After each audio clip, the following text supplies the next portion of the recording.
करते हैं क्लास की। ये देखिए जी, भगवान से शुरू करते हैं आज की बात। भगवान के नाम से, भगवान की माया न्यारी, ऐसा कब बोलते हैं? दो भाई थे, बिछड़ गए थे बचपन में, अब बड़े होकर मिले हैं तो कहते हैं यार, जो बड़े बुजुर्ग आसपास होते हैं कहते देखा भगवान की माया न्यारी, मिला ही दिया बिछड़े हुए को, है ना। भगवान की माया न्यारी कब बोलते हैं हिंदी में आपको पता होगा, इंग्लिश में बताता हूं।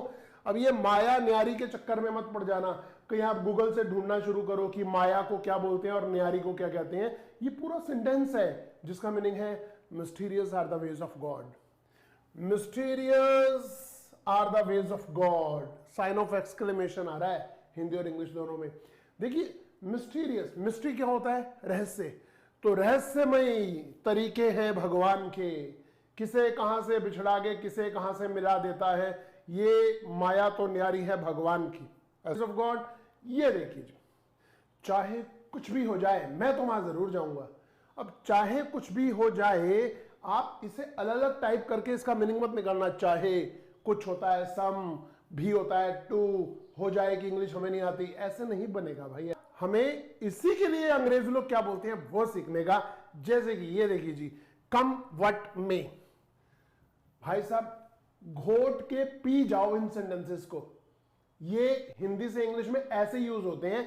यहां आपको अपना ग्रामर और वोकेबुलरी वाला दिमाग बिल्कुल नहीं लगाना है। Got it? चाहे कुछ भी हो जाए, कंफर्ट में रट्टा मार के बैठ जाओ इसे। ये आगे बढ़ते हैं जी, वह काम के समय मर गया। यहां मैं बता देता हूं काम के समय मरने का क्या मीनिंग है। During duty, during duty. एक पुलिस वाला जब अपनी ड्यूटी पे मरता है तो उसे इनाम भी मिलता है और कंपनसेशन भी मिलता है, सरकार की ओर से कुछ पैसा भी मिलता है। अगर वो किसी बीमारी से घर बैठे मरता है तो उसके लिए कोई मेडल वेडल नहीं मिलेगा।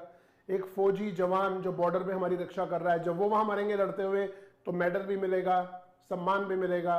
अगर कोई खास के वैसे घर में बीमारी से मर जाए तो एक अलग चीज है, उसे हम काम के समय मरा नहीं कहते। एक बंदा जो फैक्ट्री में काम कर रहा है, काम करते करते उसकी उंगली मशीन में आ गई, कट गई या हाथ कट गया, भगवान ना करे ऐसा हो, ठीक है, तो उसे उसके जो मालिक होते हैं वो उसे कंपनसेट करते हैं, उसकी क्षतिपूर्ति करते हैं। अगर वो सड़क क्रॉस करते हुए कुछ हाथ वाथ कट जाए तो फिर मालिक नहीं देगा। वैसे इंसानियत के नाते दे दे तो दे दे, परंतु वो काम के समय जब मरेगा तो एक अलग चीज है। उसके लिए एक वर्ड होता है जी, ही डाइड इन हार्नेस। लिख लो इसे, he died in harness. In harness को अंडरलाइन कर देना। ये बार बार वो वर्ड्स हैं जो बार बार न्यूज़पेपर में आते हैं बट हमें समझ नहीं आते, और हम लोग क्या करते हैं, हम इसका गूगल मीनिंग निकाल के देखते हैं। अब हार्नेस इन समझ ही नहीं आता और क्या बोलते हैं इंग्लिश मुश्किल है। इंग्लिश मुश्किल नहीं है जी, तरीका समझ लो। अगर ये तरीका समझ आ गया तो इंग्लिश से मस्त लैंग्वेज इस दुनिया में नहीं है, ठीक है। मेरा एक फ्रेंड था जो केरला से था, उसे हिंदी नहीं आती थी, मुझे मलयालम नहीं आती थी, हम दोनों इंग्लिश में कन्वर्स करते थे। तो एक दिन मैंने उसे कोशिश की कि मैं उसे हिंदी सिखाऊं, मैं उसे सिखा ही नहीं पाया, क्योंकि हिंदी सिखाने में बहुत मुश्किल है अगर दूसरे बंदे को नहीं आती तो, ठीक है। बट इंग्लिश बहुत फनी है।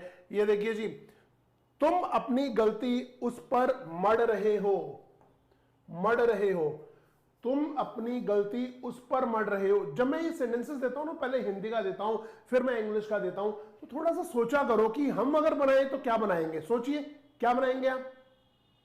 तुम अपनी गलती उस पर, तो कह रहे तुम अपनी गलती उस पर मढ़ रहे हो।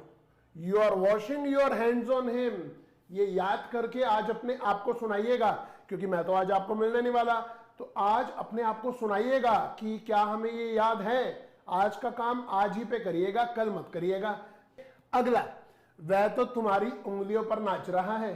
आपकी हो गई शादी, आपकी हो गई शादी। शुरू शुरू में बड़ा अच्छा लग रहा है, बट जब आपकी वाइफ से पूछा कि मैडम क्या सीन है, क्या सीन है, कैसी चल रही है लाइफ, तो इनके पड़ोसी क्या कहते हैं, वो तो तुम्हारी उंगलियों पर नाच रहा है। अब उंगलियों के लिए जरूरी नहीं है आप फिंगर यूज करें, उंगलियों के लिए जरूरी नहीं है कि आप फिंगर यूज करें। हिंदी की इंग्लिश एग्जैक्ट मत बनाना। कैसे बोलेंगे देखिए, he is dancing on your tune, वो है ये। जरूरी नहीं है कि उंगलियों पर नाच रहा है, तो वो तो कठपुतली हो गया ना, बैठ जा, खड़ा हो जा, बैठ जा, खड़ा, वो नहीं, no no no no no no no, वो नाच रहा है, it means is dancing on your tune. Tune तो समझते होंगे।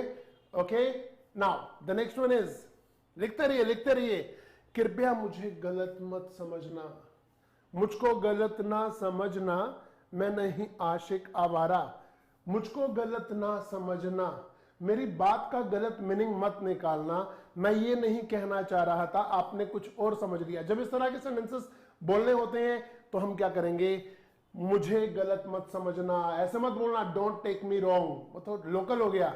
एग्जैक्ट इंग्लिश क्या है ये देखिए, please don't take me otherwise, ये लिखिए, please don't take me otherwise.